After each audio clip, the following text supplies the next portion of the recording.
Morning everyone, welcome to the channel Vidyut.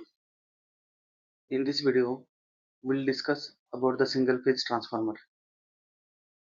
Before starting the video, those who are new to this channel, please subscribe the channel. So the main purpose of this video is nothing but discuss the single phase transformer which are working in daily applications, which are used in daily applications.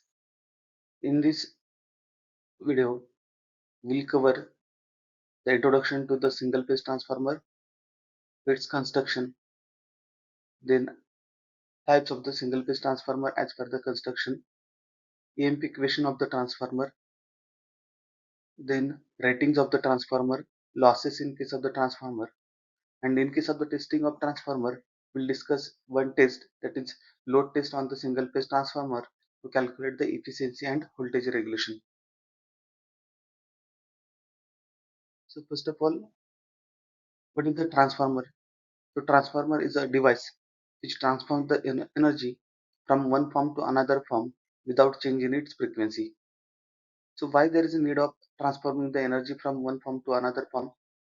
So it may be required for the practical application, that is for the different requirement of the different projects, that is they might be having the requirement of different voltages. Then in case of the generating station, when we generate the electrical energy, and if we have to transfer that energy at another load level, at that time the loss in the transmission line depends on the current. So to reduce that current, we can increase the voltage level with the help of the step up transformer, and at the load end we can reduce that voltage level with the help of the step down transformer. So in short, so to transfer the energy from one form to another form, we use the transformer. But in this video, we'll discuss about the single phase transformer only. Actually, in case of the transformer, there are single phase transformer and three phase transformer, but we'll stick to the single phase transformer only. Regarding the uh, transformer, if we consider the working principle, transformer work on the principle of electromagnetic induction. What is the definition of transformer? Transformer can be defined as a static device which transfers the electrical energy from one alternating current circuit to the another with a desired change in voltage or current without change in frequency. In case of the transformer, we can obtain the desired change in the voltage. But why it is called a static device? Because if we go through the construction of the transformer, there is no any rotating part, and hence it is called as static device. Now, principle of working. So before that, we'll go discuss shortly the construction of the transformer. So this is the transformer core, and in this closed path, it forms the path for the magnetic flux. Then this is the one limb on which winding is wound, and that winding is connected to the AC supply, which is called as the primary winding. Then this is the another winding which is connected to the load, and which wound on the second limb of the transformer, which is called as the secondary winding of the transformer. Here N1 represents the number of turns of the primary winding, N2 represents the number of turns of the secondary winding. I1 is current flowing through this primary winding, I2 is the current flowing through the secondary winding. Now, whenever we provide the AC supply, because of the alternating current, alternating flux get generated in the primary winding, and that flux are cut by the stationary core, and EMP is induced in the primary winding, which is denoted by E1. It is the example of self-induction, self-induced EMF. And on the secondary side, whenever the current, whatever the flux generated by the N1 winding, this flux was also cut by the this secondary limb, and EMP is induced in the across the secondary winding. This EMP is denoted by the E2, which is the example of mutual induced EMF. Now, regarding the symbol of basic transformer, This is the symbol of basic transformer in which this represents the primary winding, this represents the secondary winding, and these two vertical lines represent that these two windings are not directly connected, but they are connected through the core.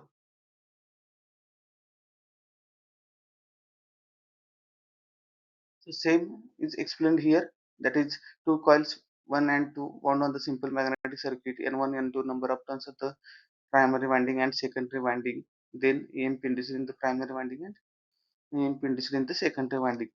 That we have already covered. Now regarding the single phase transformer or transformer, we need to take care that transformer should not be connected to the DC supply. So what is the reason? So if primary winding of the transformer is connected to the DC supply, the flux produced will not vary but remain constant in magnitude.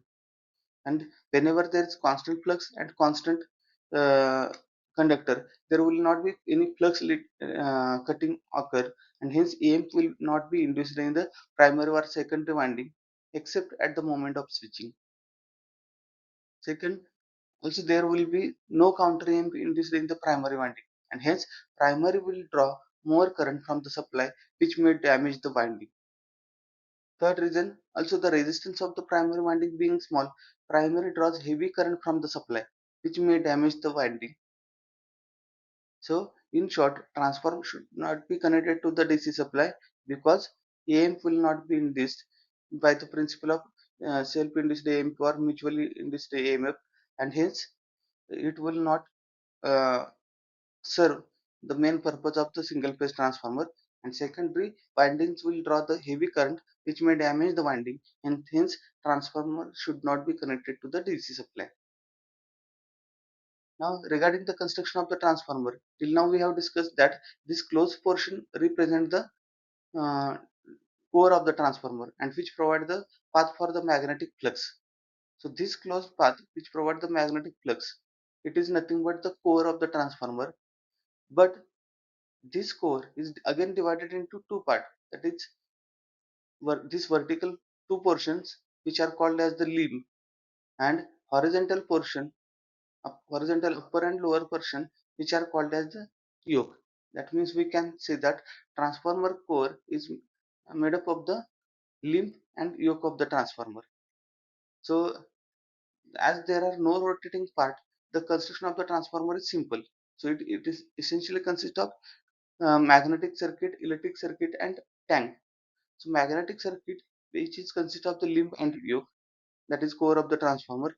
Electric circuit is consist of the winding of the transformer, that is primary winding and secondary winding, in which current flows.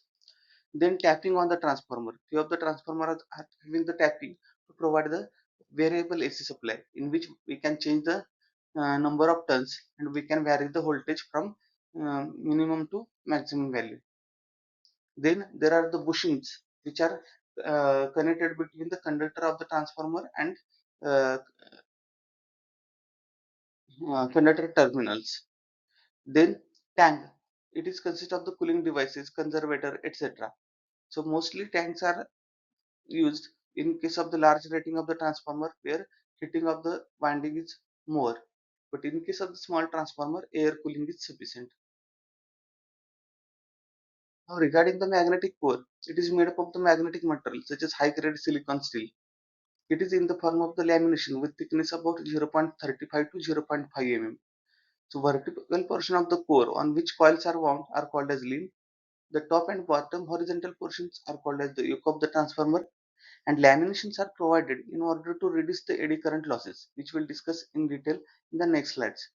So high grade silicon steel is used to reduce the hysteresis losses.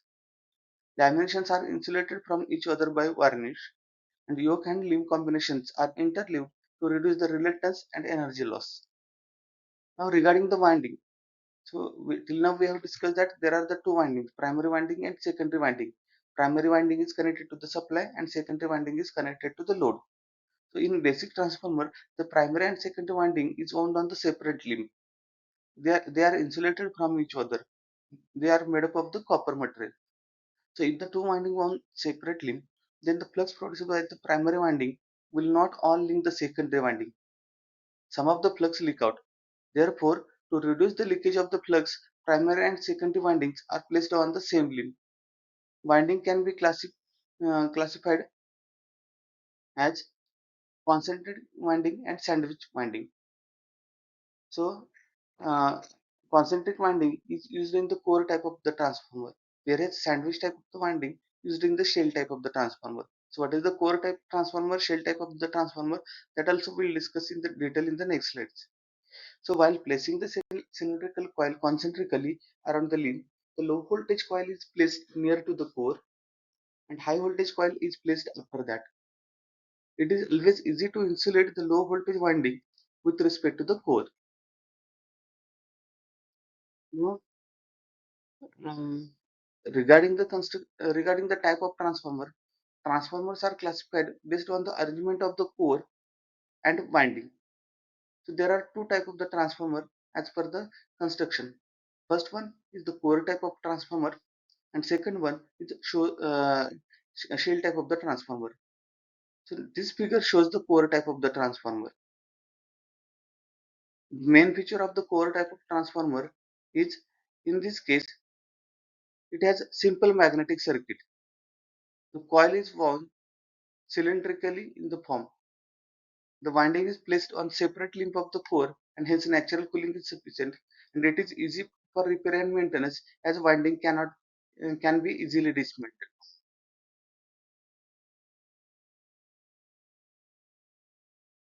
Now, in case of the shell type of the transformer, if we compare the core type of and shell type of transformer, in last case there was primary winding on this limb and secondary winding on this limb. But in case of the shell type of the transformer, primary winding and secondary winding are on the central limb. Okay, and it forms the two magnetic circuit. Like this is the one magnetic circuit, and this is the another second one magnetic circuit. So it has double magnetic circuit. Primary and secondary windings are wound on the central limb, and the outer limb provides the lower reluctance path. The low voltage and high voltage winding are placed alternatively like a sandwich. Therefore, such type of the winding is called as sandwich type of the winding. The core for shell type transformer is made up of the U and T shape laminations. So natural cooling is poor as winding is uh, surrounded by the core. So it is difficult for repair and maintenance as winding cannot be easily dismantled. So the shell type of transformer gives better support against the electromagnetic forces. Now, if we have to compare this core type of type transformer, we have already discussed. Now, just will summarize. So, I repeat, in case of the magnetic circuit, core type of transformer has single magnetic circuit, whereas shell type of transformer has double magnetic circuit. Then, regarding the type of winding used in core type of transformer are cylindrically in form, whereas windings used in shell type of transformer are sandwich type of the winding. Regarding repair and maintenance, it is easy for repair and maintenance in case of core type transformer, whereas in case of the shell type of transformer, it is difficult for repair and maintenance. Then, regarding availability of natural cooling is good in case of the core type of transformer because uh, separate. Windings are wound on the separate limb, whereas in case of the shell type of transformer, natural cooling is poor because windings are wound on central limb. Now, EMF equation of the transformer. So, whenever you are going to design the transformer or you are going to understand the transformer, first of all, you should be aware about the basic equation for the EMF in case of the transformer. So, we'll go through the derivation for the EMF equation of the transformer. So, this figure shows the variation of flux with respect to the time. Since we are providing the alternating current on the primary side, it provides the alternating flux. So here we will consider the one time period in which that alternating flux goes through its maximum positive and maximum negative value. So suppose phi m is the maximum value of the flux, and we will plot the graph of variation of the flux with respect to the time, and within time period of t, that is 1 upon f, where f is the frequency, this alternating flux complete the one cycle, that is positive half cycle and negative half cycle. So now let us consider n1 is the number of turns of the primary winding, N2 is the number of turns of the secondary winding, phi m is the value of maximum flux in Weber, and small f is the supply frequency in Hertz. So when primary winding is connected across the alternating current starts flowing through it. This alternating current produces the alternating flux in it. The alternating flux links with the number of turns of the primary winding, and hence EMF E1 is induced in the primary winding due to the phenomenon of self-induction.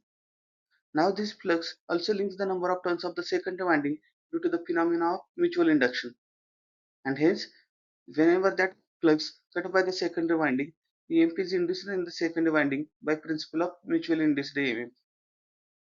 So let us consider the flux waveform is shown in the figure. So according to the Faraday's law of electromagnetic induction, the average EMF induced in each turn is given by the formula average EMF induced in each turn is equal to d phi by dt. That is equation number 1, where d phi is the change in the each flux, dt be the time required for change in each flux. Now considering the quarter cycle of flux waveform, initial flux is equal to 0 and final flux is equal to phi m.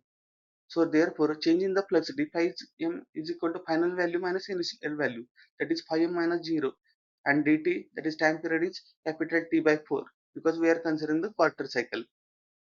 So substituting in above equation number 1, we will get d phi by dt is equal to phi m minus 0 upon T by 4, that is 4 phi m by T. But capital T is equal to 1 upon F.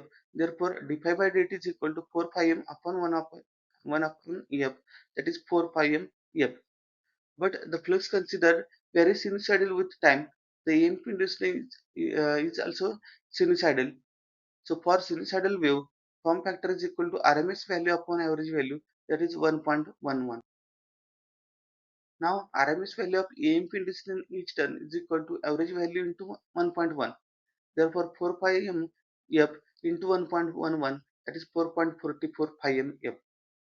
So total EMF induced in each primary winding have N1 turns. Therefore, E1 is totally EMF induced. E1 is given by 4.44 pi m F N1 volt.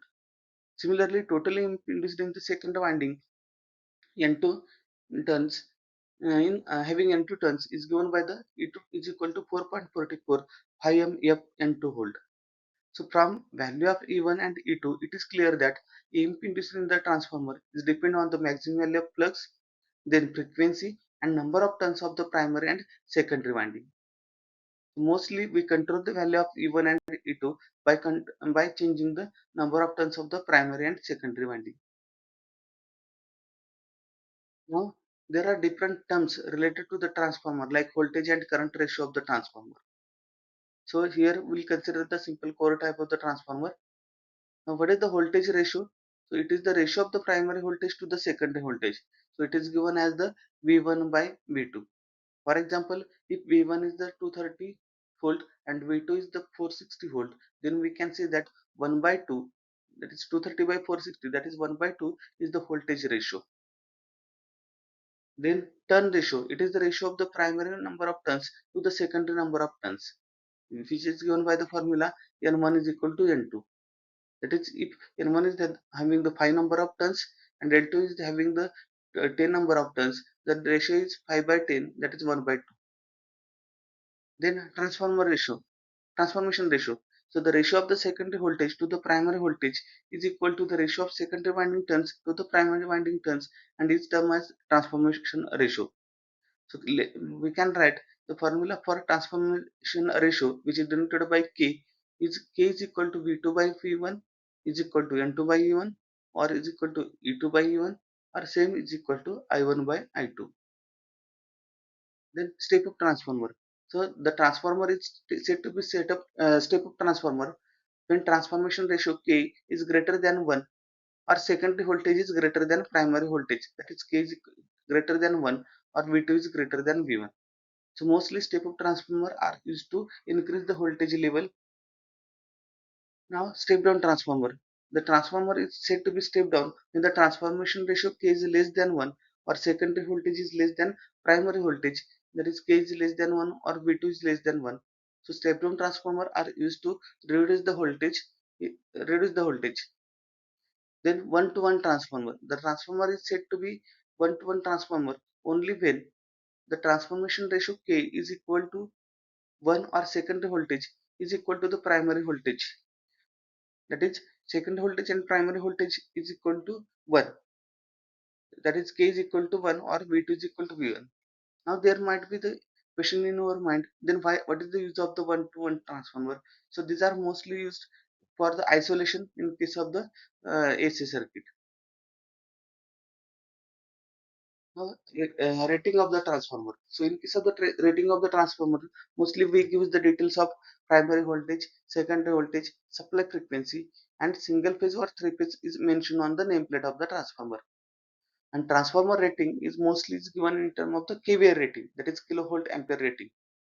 So what is the kVA rating? So kVA rating is given on the nameplate of the transformer.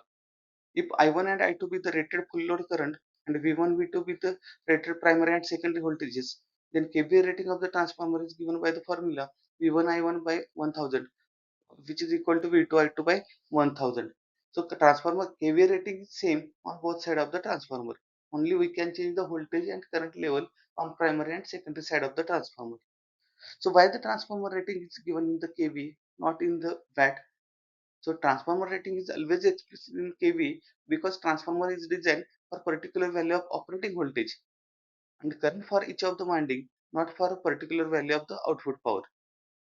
So the load connected across the secondary winding of the transformer may be lagging, leading, or unity. That is, the load may be resistive load, inductive load, or capacitive type of the load.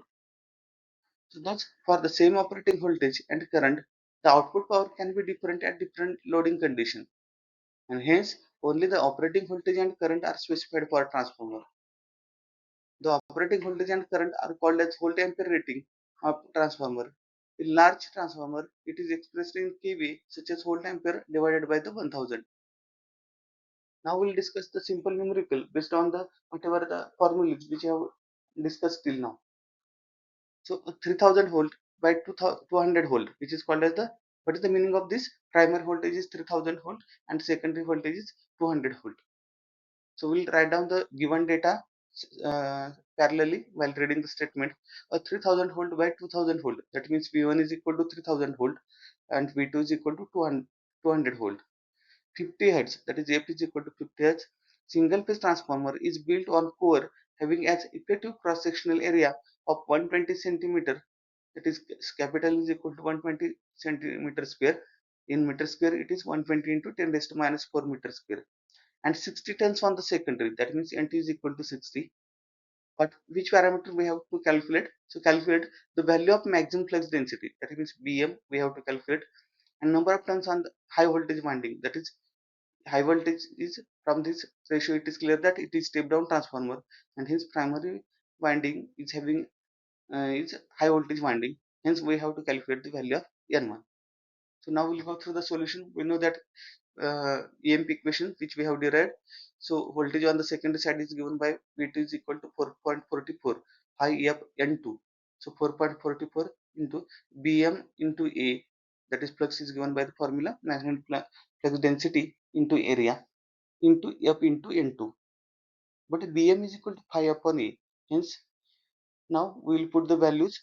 V2 is equal to 200, 4 is equal to 4.44 into Bm into area is 120 into 10 raised to minus 4 into frequency is 50 into number of turns is 60. So we'll get the value of Bm, that is 1.51 Tesla. What is the second parameter which we have to calculate? Calculate the number of turns on the high voltage winding. So we know that using turn ratio and voltage ratio, N2 by N1 is equal to V2 by V1 is equal to K, that is transformation ratio. So N1 is equal to V1 by V2 into N2. Put the values, V1 is 3000, V2 is 200, and N2 is 60. So we can see that N1 is, that is voltage, number of turns on the high voltage side of the transformer are 900 turns. Now losses in case of the transformer. So although transformer is a static device, there are different type of the losses in case of the transformer.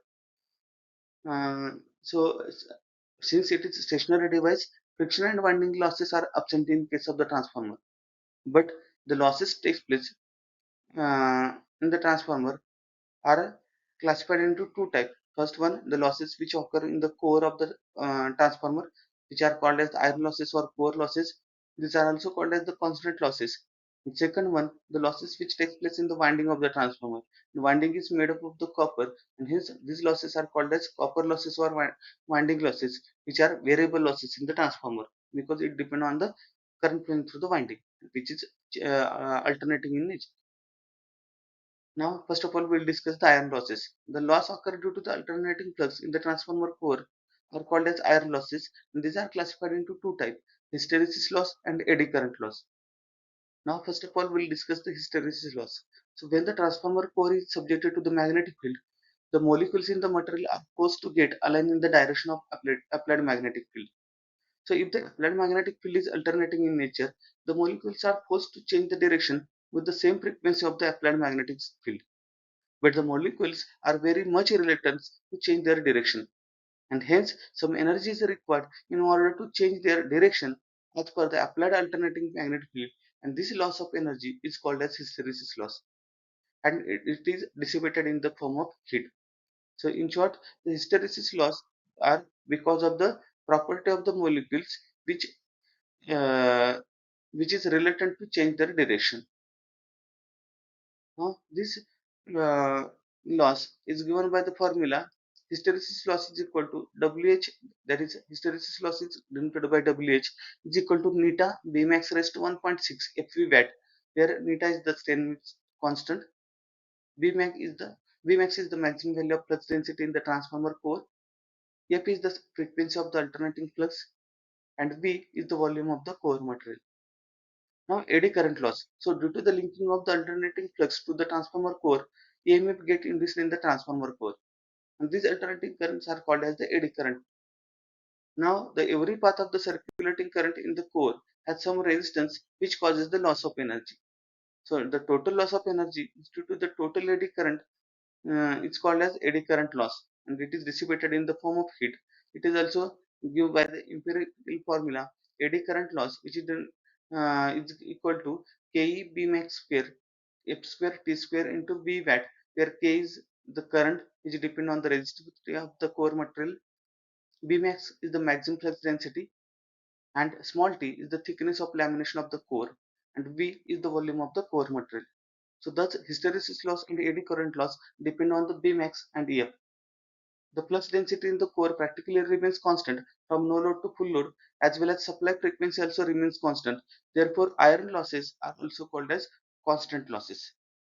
Now we'll discuss the copper losses, which are the variable losses in case of the transformer. So the loss occur in the primary and secondary winding due to the resistance of the primary and secondary winding are called as copper losses. Let I1, I2 be the primary and secondary current, R1, R2 primary and secondary winding. Then total copper loss is the addition of loss occur in the primary winding and loss occurred in the second winding. Hence it is given by the formula I1 square R1 plus I2 square R2. If the parameters are referred to the primary side, total copper loss is given by the I1 square R1E, where R1E is the equivalent resistance referred to the primary side. And if referred to the secondary side, the total copper loss I2 square R2E, where R2 is called as equivalent resistance referred to the secondary side. Now we'll discuss about the efficiency of the transformer. So it is the ratio of the output power to the input power in transformer is known as efficiency of the transformer. So transformer efficiency is mostly given in percentage. For example, 50%, 60%. So transformer efficiency is having the formula output power upon input power. So it is output power upon input power can be represented as output power plus losses. So output power of the transformer is V2 I2 cos phi 2, that is on the secondary side, where V2 is the secondary voltage, I2 secondary current, and cos phi 2 is power factor on the load side of the transformer. Losses in the transformer are given by Wi plus Wc, that is iron losses plus copper losses, that is Wi is equal to I plus I2 square into R2. Now, hence we can write efficiency is equal to V2 I2 cos phi 2 upon V2 I2 cos phi 2 plus Wi plus I2 square R2E, where V2 I2 be the VA rating of the transformer, and hence for any loading condition we can calculate the formula. We can calculate the efficiency by the formula efficiency is equal to x into VA rated cos phi 2, upon x into V rated cos phi 2 plus Wi plus x square Wc, where x is the percentage loading. Now regulation of the transformer. So load connected to the secondary of the transformer operated at constant voltage. As soon as the current starts flowing through the load, the terminal voltage changes because of the internal impedance of the transformer. And this terminal voltage is given by the one parameter which is called as voltage regulation of the transformer. So voltage regulation gives the idea about voltage variations in the secondary side of the transformer. So what is the definition for voltage regulation? So voltage regulation of transformer is defined as variation of the secondary voltage from no load to full load expressed as percentage of no load voltage, the primary voltage being assumed constant. So just keep in mind that this is the most important point. Of course, we are going to monitor the voltages in the secondary side of the transformer, but condition is primary voltage being assumed constant.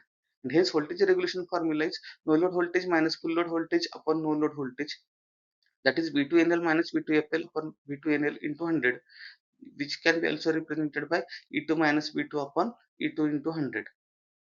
So the second voltage not only depend on the magnitude of load current, but also it depend on the power factor of the load as shown in the figure. So this figure shows the variation of secondary voltage with respect to the load current. So in case of the capacitive load, it is observed that with increase in the capacitive load, since reactive power is directly proportional to the voltage, with increase in the capacitive load, secondary voltage goes on increasing. In case of the resistive load, if the voltage increases, secondary voltage goes on decreasing. If in case of the inductive load, if the load increases, the secondary voltage goes on decreasing. So from this graph, it is clear that with increase in resistive and inductive load, the secondary voltage goes on decreasing, and hence voltage regulation is positive for resistive and inductive type of the load. Whereas in case of the capacitive load, this secondary voltage V2FL goes on increasing as compared to the no load voltage, and hence voltage regulation is negative in case of the capacitive type of the load.